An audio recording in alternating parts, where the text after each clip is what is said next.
Good afternoon, Colin here with Techout, and this video is just for those of you on T-Mobile, specifically T-Mobile older plans like Magenta, T-Mobile One, and some of the older like economy plans and even business plans.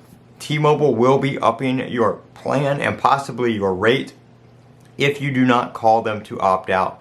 Now, they haven't sent out communication yet. The form from them that they're sending out to their employees says that they will send this communication out via text and email on October 17th. So if you haven't gotten anything yet, that does not mean you're not affected. They have not sent it out yet. I do believe you can call already and opt out.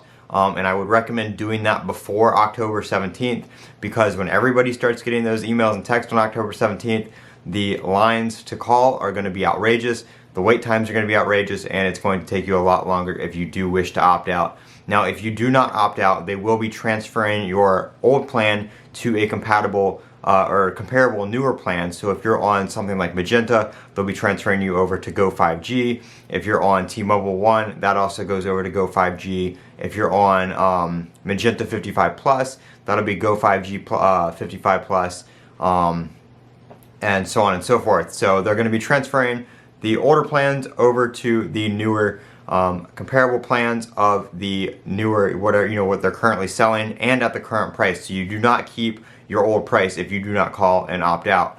So that price lock guarantee thing, you have to call and opt out the plan upgrade, or they're automatically going to upgrade you. And again, this does include business users. Business plans are included in this. If you are on a grandfathered older business plan, they do have certain ones of those that they are transferring over. I would obviously wait on the business side of things, wait until you get that communication from T-Mobile, just because I don't know exactly what plans they're going to be transferring over and what they're transferring over to.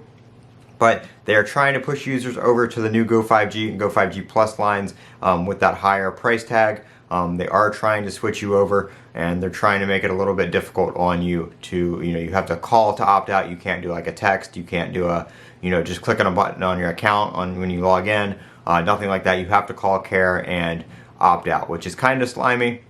I don't really agree with that. If, automatically upgrading people who ignore it, sure. Let's try to get people off the older plans and just have all the newer plans and make that, streamlined. But having to call to opt out and do all that when they advertise all these price lock guarantees and that kind of stuff, I don't really agree with that. But watch out, because you're going to want to do this if you do not want your price to go up and if you want to keep your current plan. Now, if you do want to upgrade, they do say that there will be no proration of your bill, because the upgrade will not go into effect until your November billing cycle, and you will also keep your promos. So if you have like free line promos, this change will not affect any of that. Your promos will stay in effect, at least those promos. So if you have any questions about your promos, I would contact T-Mobile and just make sure that they will be staying in effect. But they do say that like those kind of things will stay in effect. I'm Colin with Techout. Don't forget to comment, rate, subscribe, and as always, have a great day.